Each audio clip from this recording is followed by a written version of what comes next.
এই যে গরম হলো হালকা, তারপরে হালকা হালকা নাড়াচ্ছি। এই দেখুন ছোলা ভাজা কীরকম ফাটবে সেটা দেখে যান। এটা শানপুর মোড়ে। কাটো কাটো কাটো, নিয়েছি নিয়েছি।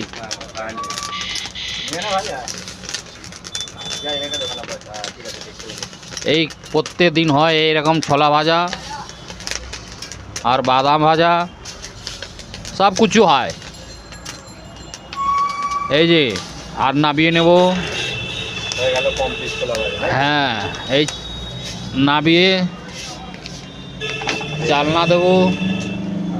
এটা ধর চালনার ভিতরে এতে দিলাম।